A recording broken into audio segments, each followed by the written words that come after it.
At this point, I'd like to introduce Megan, LaCrista, and Emmy, part of our Leadership 101 class. If you're involved in FCCLA, you know that Southeast of Saline is very, very strong, and Leadership 101 class is a derivative of that. And these ladies are very, very talented, and I think you'll enjoy hearing what they have to say and what they've been doing. So, without further ado, you guys come on up.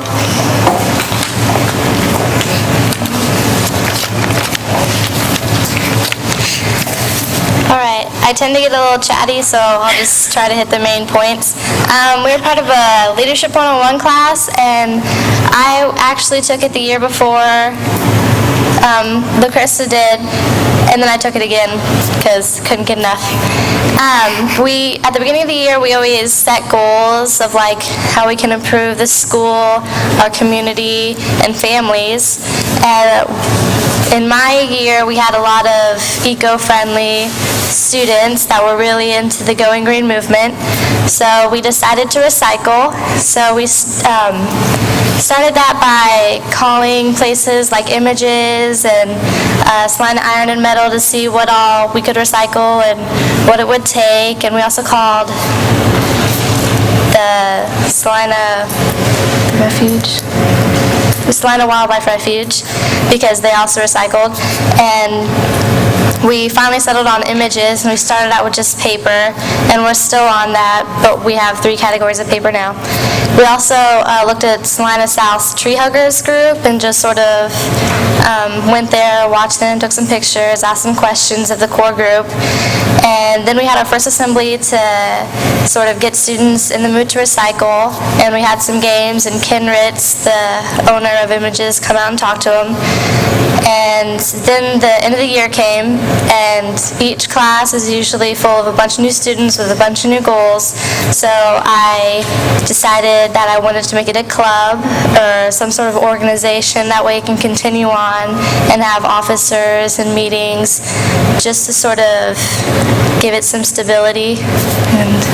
We collected paper like every other Thursday, and then once our bins would get full, which would be every month, every other month, we would take it to Images in Salina, and we would dump it off there. So.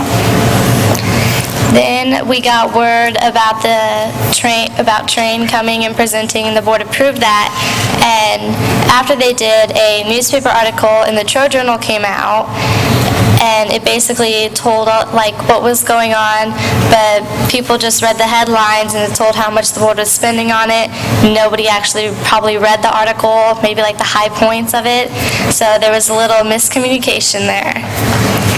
Students were actually in the hallway, since we are high school, rumors were getting started, and kids were saying things like, well, if I trip someone in the hallway, am I going to get in trouble, since there's going to be, cameras? So we decided that we wanted to have an assembly to inform everyone, like, what was going on and how it was going to affect them, so that way they weren't confused about what was going on. For the assembly, we had a game where we split up into grades, and we based it off of the Going Green thing, and we wanted to encourage water conservation.